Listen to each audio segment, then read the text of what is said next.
Hello दोस्तों, स्वागत है आपका मेरे यूट्यूब चैनल में जिसका नाम है मैथ्स लेवल अप। यहाँ पर हम लोग मैथ पढ़ते हैं। आज की वीडियो में मैं आपको प्रोपोर्शन करवाने वाला हूँ और प्रोपोर्शन जो चैप्टर है ये बहुत सारे लोगों को हार्ड लगता है, पर ऐसा बिल्कुल नहीं है, बहुत ज़्यादा इजी चैप्टर है।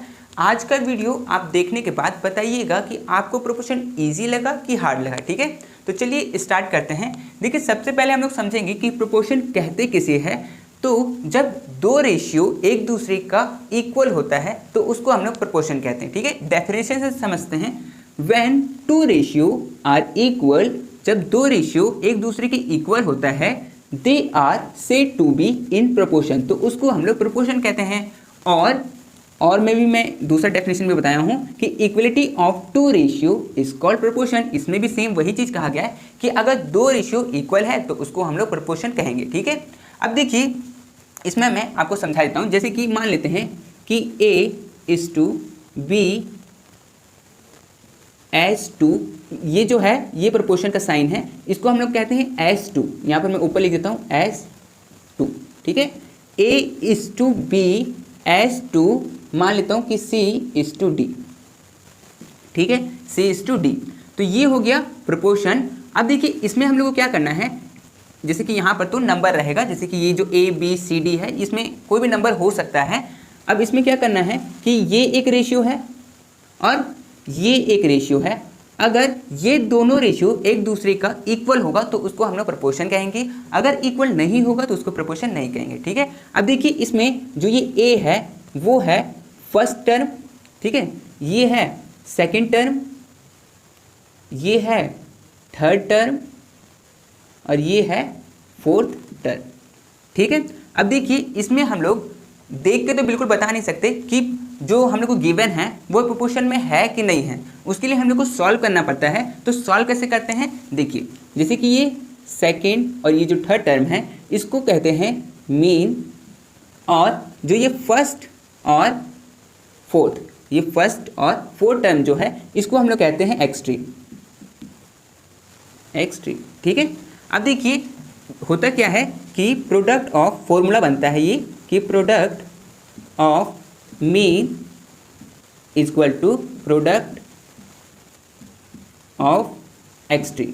अब इसका मतलब क्या हुआ, इसका मतलब ये हुआ कि प्रोडक्ट का मतलब मल्टीप्लाई, मीन का में जो वैल्यू दिया हुआ है उसको आप मल्टीप्लाई करिए, और प्रोडक्ट ऑफ एक्सट्रीम, एक्सट्रीम में जो वैल्यू दिया हुआ है उसको आप मल्टीप्लाई करिए। अगर दोनों तरफ इक्वल आ रहा है तो वो आपका प्रोपोर्शन होगा, अगर इक्वल नहीं आ रहा है तो वो आपका प्रोपोर्शन नहीं होगा। ठीक है, जैसे कि मैं मान लेता हूँ कि चलो यहाँ पर जो ये दिया हुआ, चलो इसको रहने देते हैं। ठीक है, मान लेते हैं कि A B और C D की जगह कुछ वैल्यू दिया है। मान लेते हैं कि 8 इज टू, यहाँ पर नहीं लिखते, ठीक है, ऊपर कहीं लिख देते हैं, यहाँ पर चलो लिख देता हूँ। ठीक है, 8 इज टू 3 और S2, ये लिखना जरूरी है क्योंकि यही प्रोपोर्शन का साइन होता है। ठीक है, और 24 इज टू 8। ठीक है, अब इसमें मीन कौन सा है, मीन है सेकेंड टर्म और थर्ड टर्म को मीन कहते हैं। तो 3 और 24 ये मीन होगा, तो इसको मल्टीप्लाई करेंगे तो 3 इंटू 24, और प्रोडक्ट ऑफ एक्सट्रीम, एक्सट्रीम कौन सा है, फर्स्ट टर्म और फोर्थ टर्म, तो 8 और 8। ठीक है, 8 और 8, सॉरी 8 और यहाँ पर 9 कर दीजिए। ठीक है, 9, ठीक है, 8 और 9 इसको मल्टीप्लाई कर लेते हैं, 8 इंटू 9। ठीक है, तो अब इसको अगर मल्टीप्लाई करेंगे तो 3 इंटू 24 ये हो जाएगा 72, और 8 इंटू 9 ये भी हो जाएगा 72। तो हम लोग कह सकते हैं कि 8 is to 3 S2 24 is to 9 ये जो है वो प्रोपोर्शन में है। अगर मान लीजिए यहाँ पर जैसे कि पहले 8 दिया हुआ मैं लिख दिया था, तो यहाँ पर मान लेते कि 8 है, और अगर जब मैं इसको 8 और 8 से मल्टीप्लाई करूँगा तो मेरा 64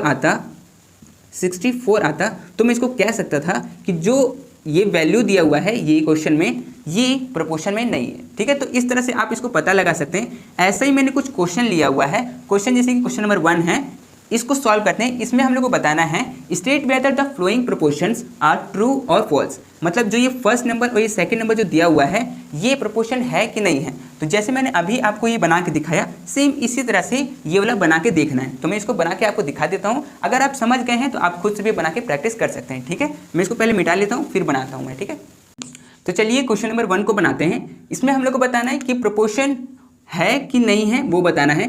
ठीक है, तो पहला क्वेश्चन है 5:17 S2:40:136। ठीक है, ये क्वेश्चन है।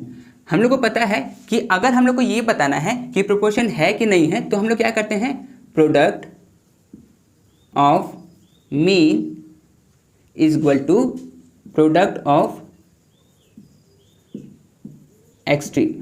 ठीक है, ये करते हैं, है ना। तो ठीक है, चलिए करते हैं। प्रोडक्ट ऑफ मीन क्या होगा, मीन हम लोग कहते हैं सेकंड और थर्ड वैल्यू को। ठीक है, तो ये हो जाएगा 17 × 40, और प्रोडक्ट ऑफ एक्सट्रीम कहते हैं फर्स्ट टर्म को और फोर्थ टर्म को। ठीक है, तो ये हो जाएगा 5 × 136। ठीक है, सॉल्व करते हैं इसको, तो 17 × 40 ये हो जाएगा 680, और 5 × 136 ये भी हो जाएगा 680। तो हम लोग कह सकते हैं कि हाँ ये प्रोपोर्शन में है, तो इसका आंसर हो जाएगा ट्रू। सेकंड वैल्यू को भी बनाते हैं। सेकंड में कहा गया है 36:4 S2:24:3। ठीक है, अब देखिए जो फॉर्मूला है वो आप लिख लीजिएगा। फॉर्मूला के बाद में आपको क्या करना है, मीन का मल्टीप्लाई करना है। तो मीन है 4 × 24 और इज इक्वल टू क्या आना चाहिए, एक्सट्रीम 36 × 3, 36 × 3। चलिए तो इसको मल्टीप्लाई करते हैं, तो 4 × 24 ये कितना हो जाएगा 96, और 36 × 3 ये हो जाएगा 108। तो ये तो इक्वल हुआ नहीं, तो इसको ये जो सेकंड वाला है इसका फॉल्स हो जाएगा, मतलब ये प्रोपोर्शन में नहीं है। ठीक है, तो इस तरह से आपको चेक करना है। अगर आपसे कोई पूछे कि बताइए कि ये प्रोपोर्शन में है कि नहीं है, तो ऐसे आप चेक कर सकते हैं। ठीक है, एग्जाम में भी इस तरह के क्वेश्चन आते हैं, पूछा जा सकता है। ठीक है, तो इसको मैं मिटा देता हूँ। उसके बाद सेकेंड वाला जो क्वेश्चन है उसको मैं आपको समझाता हूँ कि उसको कैसे सॉल्व करना है। ठीक है, पहले आप इसको लिख लीजिए अगर लिखना है तो चलिए क्वेश्चन नंबर 2 को बनाते हैं। इसमें बोला क्या है, find the value of x। देखिए क्या होगा कि आपको पता है कि प्रोपोर्शन में 4 टर्म होता है, 1 2 3 4 टर्म होता है। अब 4 में से आपको कोई सा भी एक पूछ सकता है, बोल देगा कि जैसे कि यहाँ पर फर्स्ट वाले क्वेश्चन में बोला है 4 टर्म जो है वो निकालने के लिए बोला है। 4 टर्म जो है वो x मान लिया है, और हम लोग को इसका प्रोपोर्शन निकालना है। तो इसको कैसे सॉल्व करना है, अगर थर्ड टर्म पूछ लिया तो कैसे निकालना है, सेकंड टर्म पूछ लिया तो कैसे निकालना है, फर्स्ट टर्म पूछ लिया तो कैसे निकालना है। ठीक है, निकालना सब बिल्कुल इजी है। कैसे निकालना है वो आपको मैं बता देता हूं। ठीक है, उसके बाद फिर आगे वाला और भी क्वेश्चन है उसको भी बनाएंगे। ठीक है, तो चलिए फर्स्ट क्वेश्चन है 4:5 S2:8:x। ठीक है, ये क्वेश्चन में है। अब देखिए 4:5 को मैं लिख सकता हूँ 4/5, इसको मैं लिख सकता हूँ इज इक्वल टू, और 8:x को भी मैं लिख सकता हूँ 8/x। ठीक है, ऐसे लिख सकता हूँ। अब x को आप ऊपर ले जाइए और 4 को नीचे ले आइए और 5 को ऊपर ले जाइए। ठीक है, ये मतलब क्रॉस मल्टीप्लाई जो हम लोग करते हैं वही सेम चीज़ है। ठीक है, तो अब ये क्या बन जाएगा, x आ जाएगा यहाँ पर, 8 और 5 मल्टीप्लाई हो जाएगा और 4 नीचे चला जाएगा। तो अब इसको अगर मैं काटूँ तो 4 को मैं इससे काट सकता हूँ 2 बार में, 2 × 5 ये हो जाएगा 10। तो यहाँ पर जो ये x का वैल्यू होगा वो 10 होगा। ठीक है, तो इस तरह से इस क्वेश्चन को सॉल्व करना था। चलिए तो इसके बाद सेकंड नंबर क्वेश्चन को मैं बता देता हूँ। तो सेकंड नंबर जो क्वेश्चन है वो है 6:8 S2:x:16। ठीक है, ये क्वेश्चन है। इसको कैसे सॉल्व करना है, सेम जैसे ऊपर में सॉल्व किया हमने वैसे ही, 6/8 इज इक्वल टू x/16। ठीक है, अब देखिए आप x को यहीं पर रहने दीजिए, 16 को आप यहाँ ले आइए। ठीक है, तो ये हो जाएगा 6 × 16/8 इज इक्वल टू x। ठीक है, अब 8 को अगर मैं 16 से काटूं तो ये आएगा 2। ठीक है, तो ये क्या हो गया 6 × 2 12, तो x का वैल्यू क्या हो जाएगा 12। तो मतलब यहाँ पर 12 होना चाहिए था। ठीक है, तो आपकी समझ में आया होगा। चलिए इसके बाद थर्ड और फोर्थ बनाते हैं। इसको पहले मैं मिटा लेता हूँ। ठीक है, तो चलिए क्वेश्चन नंबर 3 को बनाते हैं। इसमें बोला गया है 3:x S2:9:30। चलिए ठीक है, इसमें सेकंड टर्म हम लोग को निकालना है यहाँ वाला। ठीक है, तो इसको भी सेम वैसे ही सॉल्व करेंगे जैसे अभी तक कर रहे थे। थर्ड नंबर क्या है 3:x S2:9:30। ठीक है, ये है क्वेश्चन। इसको मैं लिख सकता हूँ 3/x और इसको लिख सकता हूँ 9/30। ठीक है, सॉल्व करते हैं। तो ये क्या हो जाएगा, x को यहाँ ले जाते हैं 30 को यहाँ ले आते हैं और 9 को नीचे ले आते हैं, ठीक है। तो ये क्या हो जाएगा 3 × 30/9 = x, ठीक है। अब इसको काटते हैं तो 3 के टेबल से ये कट जाएगा 3 बार में और 3 से ये कट जाएगा 10 बार में, तो x का वैल्यू क्या आ जाएगा 10। तो x का वैल्यू यहाँ पर 10 होता है, ठीक है। इस तरह से इसको सॉल्व करना था। चलिए इसके बाद 4 नंबर क्वेश्चन को भी मैं समझा देता हूँ। 4 इसमें क्या है x = 12 s to 7 = 84, ठीक है। ये है, इसको मैं कैसे लिख सकता हूँ x/12 = 7/84, ठीक है। सॉल्व करते हैं इसको, तो x को यहीं पे रहने देते हैं और 12 को क्रॉस मल्टीप्लाई मतलब ऊपर ले जाएंगे यहाँ पर, तो ये हो जाएगा 7 × 12/84, ठीक है। सॉल्व करते हैं इसको, 7 से इसको काट देते हैं तो ये कट जाएगा 12 बार में और 12 से 12 कट जाएगा 1 बार में, तो x का वैल्यू यहाँ पर क्या आ गया 1, ठीक है। तो ये आपको समझ में आया होगा। तो चलिए इसके बाद एक क्वेश्चन और बाकी है 5 नंबर, उसको भी मैं करवा देता हूँ, ठीक है। आप लोग इसको लिख लीजिए। तो चलिए क्वेश्चन नंबर 5 को सॉल्व करते हैं। 5 में बोला गया है 89 + x, ये ब्रैकेट में है, फिर = 11 s to 90 = 10, ठीक है। चलिए तो इसको सॉल्व करते हैं। 5 नंबर 89 + x = 11 s to 90 = 10, ठीक है। ये हम लोग का क्वेश्चन दिया हुआ है, ठीक है। तो इसको कैसे लिख सकते हैं 89 + x/11 और इसको लिख सकते हैं 90/10, ठीक है। अब देखिए एक 0 से एक 0 कट जाएगा ऊपर का, तो सिर्फ ऊपर में बाकी है 9 और 11 जो है वो क्रॉस मल्टीप्लाई होगा तो ये 99 हो जाएगा। तो ये हो जाएगा 89 + x = 9 × 11 और फिर से इसको लिख देते हैं 89 + x = 99, ठीक है।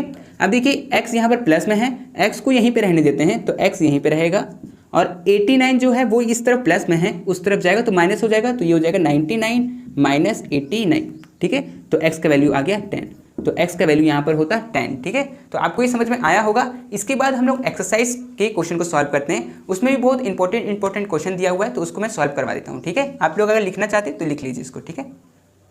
तो चलिए अब हम लोग एक्सरसाइज के क्वेश्चन को सॉल्व करते हैं। एक्सरसाइज 6A है।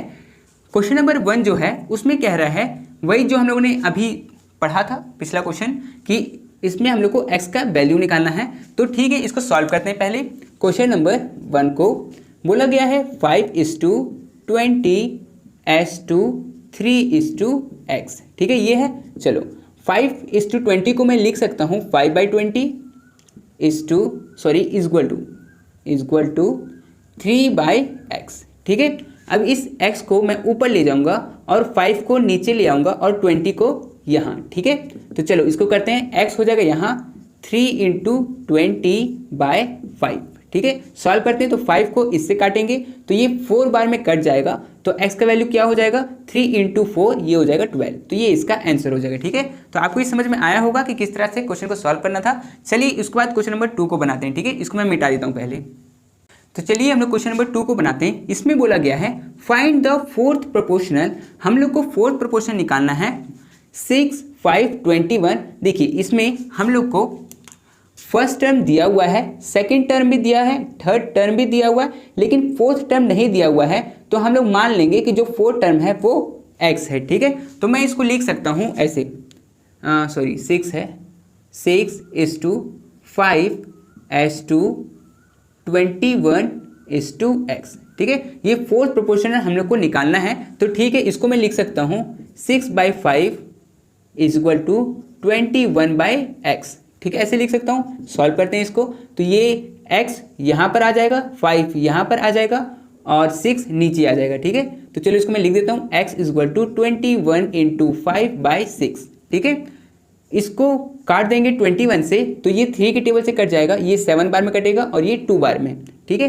तो आया क्या, आया 7 × 5 35 और नीचे में 2, ठीक है। इसको अगर काटेंगे तो आएगा 17.5, ठीक है। अगर किसी भी नंबर को अगर 2 से डिवाइड करते हैं तो वो उसका आधा हो जाता है, ठीक है। तो 35 का जो आधा होगा वो 17.5 हो जाएगा, तो यहाँ पर x का वैल्यू 17.5 हो जाएगा, ठीक है। तो आपको ये समझ में आ गया होगा। चलिए इसके बाद क्वेश्चन नंबर 3 को बनाते हैं। इसमें भी वही चीज़ बोला गया है कि इसमें भी 4th प्रोपोर्शनल निकालना है, फर्स्ट टर्म, सेकेंड टर्म और थर्ड टर्म दिया हुआ 4th टर्म निकालना है, तो ठीक है इसको करते हैं। क्वेश्चन नंबर 3 को। तो इसको मैं लिख सकता हूँ 2a is to a square as to c is to x. ठीक है, सॉल्व करते हैं इसको। तो ये हो जाएगा 2a और A square is equal to C by x. ठीक है, ये हो जाएगा। अब वही करेंगे, एक्स को यहाँ ले आएंगे, ए स्क्वायर को यहाँ भेज देंगे और 2a को नीचे ले आएंगे। ठीक है, तो इसको लेके आते हैं, x is equal to c into a square by 2a।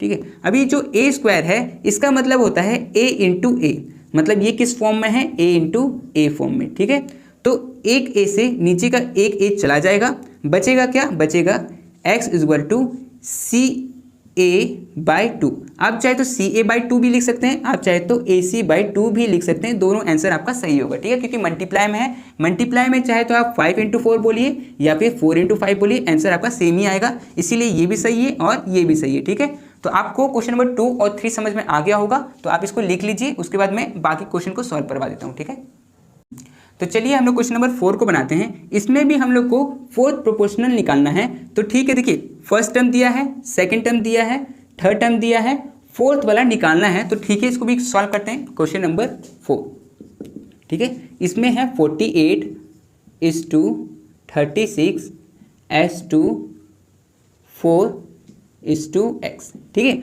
अब देखिए यहाँ पर ये जो दो टर्म हैं, ये दोनों, ये रुपीज़ में दिया हुआ है और ये वाला जो टर्म है वो फर्स्ट वाला तो मीटर में दिया हुआ है, फर्स्ट वाला मतलब ये वाला 4 जो है वो 4 मीटर में है, तो ये वाला जो आंसर आएगा वो भी मीटर में ही आएगा। ठीक है, तो चलिए इसको सॉल्व करते हैं। इसको मैं लिख सकता हूँ 48 by 36 is equal to 4 by x. ठीक है, अब क्या करेंगे, x को हम लोग ऊपर ले आएंगे, इसको यहाँ ले जाएंगे और 4 को नीचे ले आएंगे, तो ये हो जाएगा x is equal to 4 into 36 by 48। इसको काटते हैं तो 4 के टेबल से ये कट जाएगा 12 बार में, 12 से ये कट जाएगा 3 बार में, तो x का वैल्यू आ गया 3 मीटर, क्योंकि ये 4 मीटर में था तो ये जो है ये भी मीटर में ही होगा, तो ये मीटर।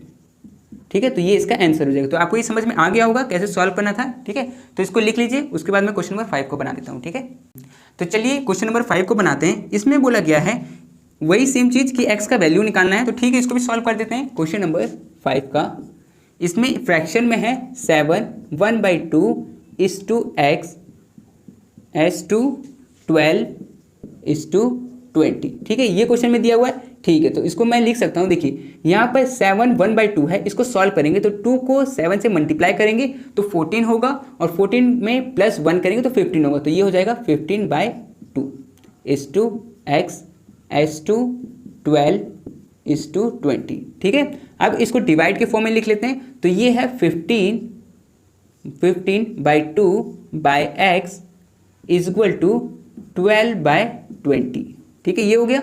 तो इसमें क्या है कि 15/2 और मल्टीप्लाई में, जैसे कि यहाँ पर तो मैं 15/2 सीधा सीधा लिख दिया, अब यहाँ पर नीचे में सिर्फ x है तो मैं यहाँ पर इसमें भी नीचे 1 कर देता हूँ, ताकि अब मैं इस चीज़ को यहाँ पर मल्टीप्लाई में उल्टा लिख सकूँ, जैसे 1/x। ठीक है, आगे इज इक्वल टू 12/20। ठीक है, सॉल्व करते हैं तो 15 इंटू 1 ये हो जाएगा 15 और नीचे में 2 इंटू एक्स 2x। ठीक है, इज इक्वल टू 12/20। सॉल्व करते हैं इसको, तो ऐसे कर देते हैं, देखो क्रॉस मल्टीप्लाई कर देते हैं। ठीक है, तो ये हो जाएगा 15 इंटू 20/12, 12 आ गया नीचे और इस तरफ बच गया 2x। ठीक है, अब ठीक है, इसको सॉल्व करते हैं तो ये हो जाएगा, इसको और इसको काट देते हैं 3 के टेबल से, तो ये कटेगा 4 बार में और ये कटेगा 5 बार में। 4 के टेबल से इसको काट देते हैं तो ये कटेगा 5 बार में, तो इधर 5 इंटू 5 बच गया, मतलब 25 इज इक्वल टू 2x। अब देखिए यहाँ 2 जो है वो x के साथ में मल्टीप्लाई में है, इस तरफ आएगा तो डिवाइड में हो जाएगा, तो ये हो जाएगा 25/2 इज इक्वल टू x।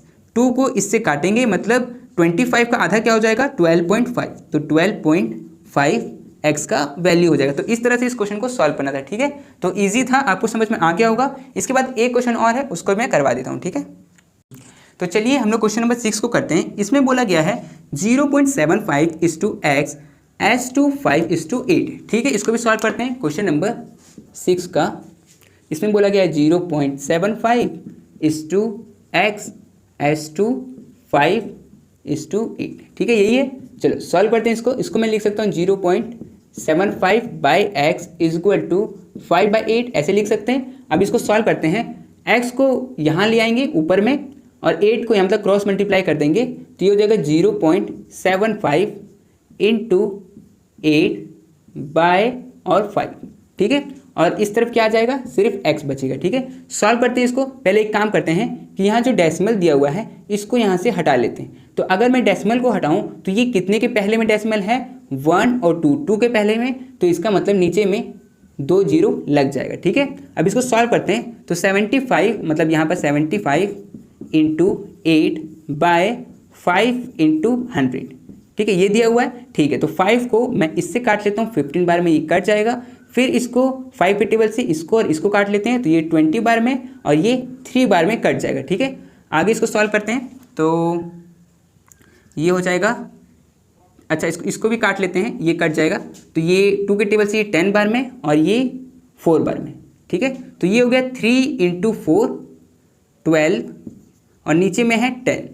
तो यहाँ पर 1 0 है नीचे में, तो 1 0 कटेगा तो 1 के बाद में पॉइंट लग जाएगा, मतलब यहाँ पर मतलब आंसर हो जाएगा 1.2 इज इक्वल टू, इस तरफ क्या निकाल रहे थे, x का वैल्यू, ठीक है।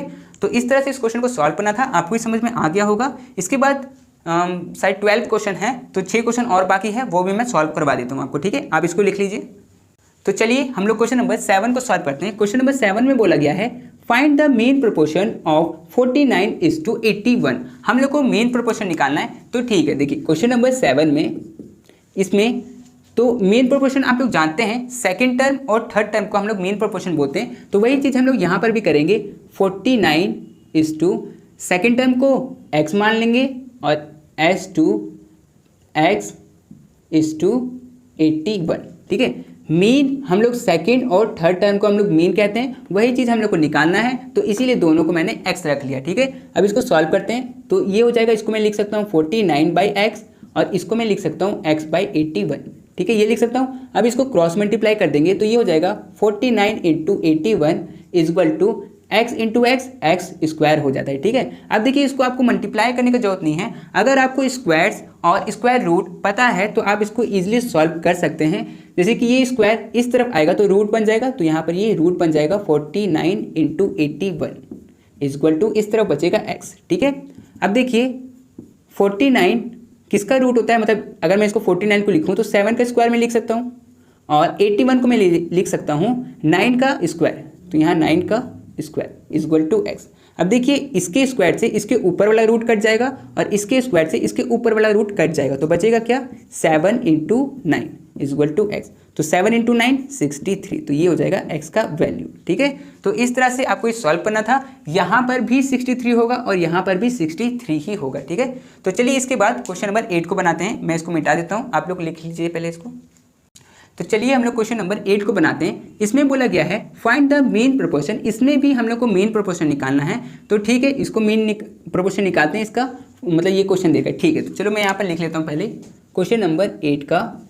दे रखा है 5x इज टू, देखिए यहाँ पर मैं x नहीं ले सकता हूँ क्योंकि क्वेश्चन में ही x है, तो मैं इसको क्वेश्चन मार्क ले लेता हूँ, ठीक है, s2 और फिर दिया हुआ है क्वेश्चन मार्क और फिर इस टू, फिर 125 x क्यूब y स्क्वायर, ठीक है, ये चीज़ दे रखा है। चलो ठीक है, तो इसको मैं कैसे लिख सकता हूँ, 5x by question mark is equal to question mark by 125 x cube और y स्क्वायर, ठीक है। अब इसको चलिए सॉल्व करते हैं, क्रॉस मल्टीप्लाई कर देते हैं, इसको इससे और इसको इससे, तो ये हो जाएगा 5x into 125 x cube y square is equal to question mark into question mark का स्क्वायर हो जाएगा, ठीक है। अब इसको सॉल्व करते हैं तो ये हो जाएगा, देखो यहाँ पर हम लोग को मल्टीप्लाई करना पड़ेगा क्योंकि 5 का मतलब रूट जो है वो आपको पता नहीं होगा, तो इसीलिए इसको सॉल्व करते हैं। 5 को मल्टीप्लाई कर देते हैं 125 को, तो ये हो जाएगा 625 और यहाँ पर एक x है, यहाँ पर x जो है वो 3 है। मल्टीप्लाई में जब भी सेम रहता है, मतलब जैसे यहाँ पर भी x है यहाँ पर भी x है, तो उसका जो पावर होता है वो ऐड हो जाता है। जैसे इसका पावर 1 है और इसका पावर 3 है, तो ये हो जाएगा x का पावर 4, ठीक है, और यहाँ पर y स्क्वायर, ठीक है। इस तरफ बचा है क्वेश्चन मार्क का होल स्क्वायर। अब देखिए उस तरफ जो स्क्वायर है इस तरफ आएगा तो रूट बन जाएगा, तो इधर रूट बन गया, इधर हो जाएगा 625 x का पावर 4 और y का square equal to question mark.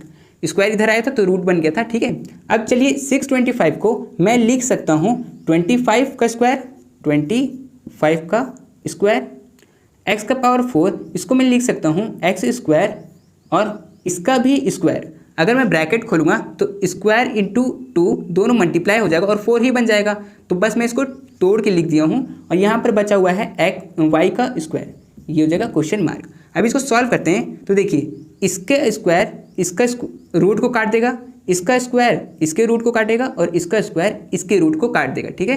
तो आपको ये समझ में आया होगा। चलिए तो अब क्या बचा, 25 बचा हुआ है, x का स्क्वायर बचा हुआ है और y बचा हुआ है, तो यही आपका आंसर हो जाएगा, ठीक है। तो इस तरह से इस क्वेश्चन को सॉल्व करना था, तो आपको ये समझ में आ गया होगा। देखिए एक चीज़ और, यहाँ पर क्वेश्चन में मीन प्रोपोर्शन बोला है ना, जहाँ पर भी मीन प्रोपोर्शन बोला है उसके जगह पर कभी कभी सेकंड प्रोपोर्शन भी लिखा हुआ आता है, तो उसको भी सेम इसी के जैसा सॉल्व करना है। दोनों में अंतर कुछ नहीं है, सेकंड प्रोपोर्शन भी सेम है और मेन प्रोपोर्शन भी सेम है, ठीक है। तो आपकी समझ में आ गया होगा। इसके बाद आगे वाले क्वेश्चन को सॉल्व करेंगे, आप लोग इसको लिख लीजिए, ठीक है। तो चलिए आगे के क्वेश्चन को सॉल्व करते हैं। तो क्वेश्चन नंबर 9 करवाने से पहले मैं आपको क्वेश्चन नंबर 12 करवा देता हूं, ताकि मीन वाली जो क्वेश्चंस है वो एक ही बार में कंप्लीट हो जाए, ठीक है। तो चलिए क्वेश्चन नंबर 12 में बोला क्या है, find the mean proportion of 0.32 and 0.02। इसका हम लोग को पता करना है। तो ठीक है, क्वेश्चन नंबर 12 का तो इसमें है 0.32 is to x as to x is to 0.02, ठीक है, यही चीज़ है। इसको मैं लिख सकता हूँ 0.32 by x equal to x by 0.02, ऐसे लिख सकता हूँ। अब इसको आगे सॉल्व करेंगे, क्रॉस मल्टीप्लाई कर देते हैं, ठीक है। तो ये हो जाएगा 0.32 into 0.02 equal to x into x, x square हो जाएगा, ठीक है। अब इसको सॉल्व करते हैं तो ये हो जाएगा, देखिए इसका जो डेसिमल है अगर मैं इसको हटाऊँ तो नीचे में 100 हो जाएगा, क्योंकि 2 नंबर के बाद में डेसिमल है और यहाँ पर भी 2 नंबर के बाद में है, तो इसको मैं हटाऊंगा तो यहाँ पर 100 हो जाएगा, ठीक है। अब ये क्या हो गया 32 बाई 100 और इस तरफ 2 इंटू 100, ठीक है, और इस तरफ क्या बचा हुआ है एक्स स्क्वायर। अब देखिए ये जो स्क्वायर है वो अगर इस तरफ आएगा तो रूट बन जाएगा, तो यहाँ पर एक सेकेंड एक काम और कर लेते हैं हम लोग, मल्टीप्लाई भी कर देते हैं, ठीक है। तो 32 इंटू 2 ये हो जाएगा 64 और नीचे में 100 इंटू 100 10,000, तो ये हो जाएगा इतना, ठीक है। और इस तरफ x का स्क्वायर, अब स्क्वायर इधर आएगा तो रूट बन जाएगा, तो इसको स्क्वायर को इधर ले आते हैं तो ये बन जाएगा रूट। अब आपको पता ही है कि 64 किसका रूट होता है 8 का, तो यहाँ पर मैं लिख सकता हूँ 8 का स्क्वायर और नीचे में 100 मतलब ये जो 10,000 है ये किसका होता है 100 का स्क्वायर, ठीक है। अब इसके स्क्वायर से इसका वाला कट जाएगा और इसके स्क्वायर से इसका वाला कट जाएगा, तो बचेगा 8/100, ठीक है। तो 8/100 को आप लिख सकते हैं 0.08, ठीक है। तो x का वैल्यू ये हो जाएगा, ठीक है। तो आपको ये समझ में आया होगा कि किस तरह से मैंने इस क्वेश्चन को सॉल्व किया। तो इसके बाद अब मैं करूंगा थर्ड प्रोपोर्शन वाले क्वेश्चन को, ठीक है, जो कि 9, 10, 11 है, उसको मैं आपको कंप्लीट करवा देता हूँ, ठीक है। आप लोग इसको लिख लीजिए पहले। तो चलिए अब हम लोग देखते हैं कि थर्ड प्रोपोर्शन वाले क्वेश्चन को कैसे सॉल्व करते हैं, ठीक है। तो क्वेश्चन नंबर 9 में थर्ड प्रोपोर्शन पूछा है 16 और 4 का, ठीक है। तो इसको कैसे सॉल्व करेंगे, क्वेश्चन नंबर 9, ठीक है। तो 16, तो इसको मैं लिखूंगा 16 is to 4 as to 4 is to x, ठीक है।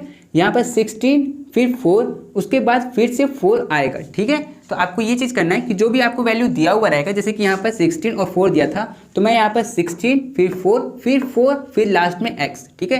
तो इसको फिर सॉल्व करते हैं, तो इसको आप लिख सकते हैं 16/4 इक्वल टू 4/x, ठीक है। क्रॉस मल्टीप्लाई कर देते हैं, ये आ जाएगा यहाँ पर, ये हो जाएगा x इक्वल टू 4 इंटू 4/16, 16 से ये 16 कट जाएगा तो बचेगा 1, तो x का वैल्यू क्या आ गया 1। तो इस तरह से इस क्वेश्चन को सॉल्व करना था। सेम इसी के जैसा क्वेश्चन नंबर 10 भी है, फाइंड द थर्ड प्रोपोर्शन, इसमें भी थर्ड प्रोपोर्शन पता करना है 16 और 8 का, ठीक है। तो इसको सॉल्व करते हैं। क्वेश्चन नंबर 10 को हम लोग को इसमें पूछा गया है 16 is to 8 as to 8 is to x, ठीक है, ये चीज़। तो ठीक है, इसको सॉल्व करते हैं। तो ये हो जाएगा 16/8 इक्वल टू 8/x। सॉल्व करते हैं इसको, तो ये क्रॉस मल्टीप्लाई कर देते हैं, x को यहाँ ले आते हैं और बाकी को उधर भेज देते हैं। तो 8 इंटू 8/16, 8 के टेबल से ये कटेगा 2 बार में और 2 से ये कटेगा 4 बार में, तो x का वैल्यू क्या आ गया 4, ठीक है। तो जो थर्ड प्रोपोर्शन वाले जो क्वेश्चंस हैं वो इस तरह से सॉल्व होते हैं। आपको पहले जो 2 नंबर दिया रहेगा उसी का, जैसे कि यहाँ पर 8 दिया था तो मैं यहाँ पर 8 लिख दिया, जैसे यहाँ 4 दिया था तो मैं यहाँ पर 4 भी लिख दिया और यहाँ पर इसका वैल्यू निकाला। ठीक है, तो इस तरह से सॉल्व करना था। इसके बाद एक क्वेश्चन और बाकी है, उसको भी मैं आपको सॉल्व करवा देता हूँ। ठीक है, आप लोग लिख लीजिए इसको।